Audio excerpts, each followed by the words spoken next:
Salut à tous, aujourd'hui on se retrouve pour une nouvelle présentation de deck.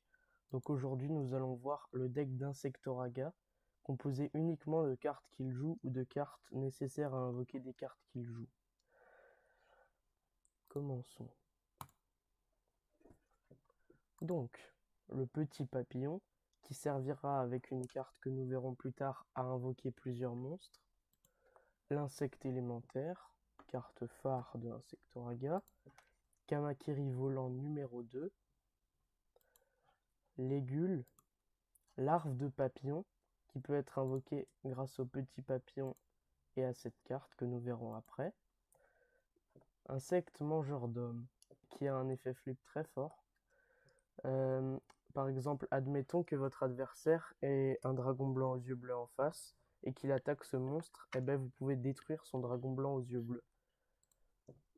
Parasite paracide. Donc c'est une carte que Insectoraga avait mélangée dans le deck de Joey pour tricher, mais elle existe dans ce jeu. Elle a quasiment le même effet. Quand cette carte est retournée, vous pouvez la mélanger dans le deck de l'adversaire. Et s'il la pioche, les effets sont identiques à l'animé. Cocon d'évolution. Donc, avec le petit papillon et cette carte, vous pouvez invoquer plusieurs monstres du deck. Gokipole, qui a un effet pas mal. Pin Chopper, qui vous permet de, lorsque cette carte est cassée, invoquer un monstre insecte depuis votre main. Kamakiri volant numéro 1, qui a aussi un effet plutôt puissant. Quand cette carte est envoyée au cimetière, vous pouvez invoquer un monstre vent avec max 1500 d'attaque, comme par exemple Kamakiri volant numéro 2.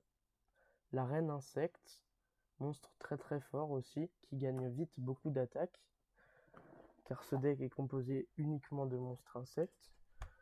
Le grand papillon, aussi invocable avec le petit papillon et le cocon d'évolution. Son nom dans l'animé, c'est la grosse mythe. Grand Moss ultimement parfait, qui s'appelle grosse mythe ultime dans l'animé, qui peut aussi être invoqué avec le petit papillon et le cocon d'évolution. Aérosol de destruction, qui détruit tous les monstres insectes sur le terrain. C'est très fort si votre adversaire a pioché le parasite paracide et que tous ces monstres ont été changés en monstres insectes. Armure canon laser, équipable uniquement à un monstre insecte, il gagne 300 d'attaque et de défense.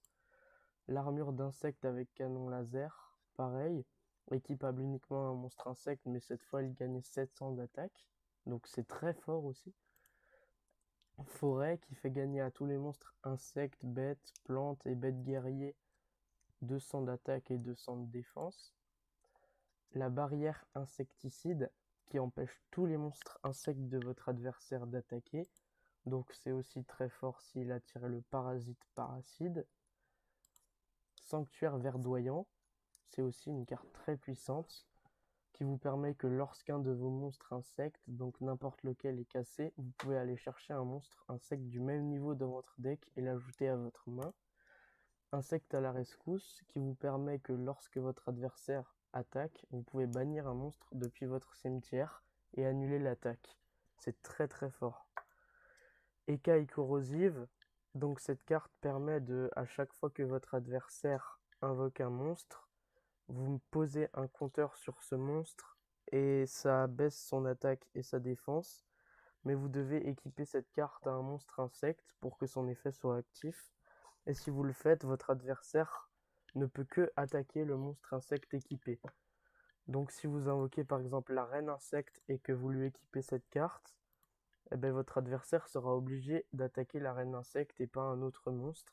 Donc vous pourrez par exemple tenter un petit combo avec le petit papillon cocon d'évolution pour invoquer le grand papillon et pourquoi pas la grosse mythe ultime.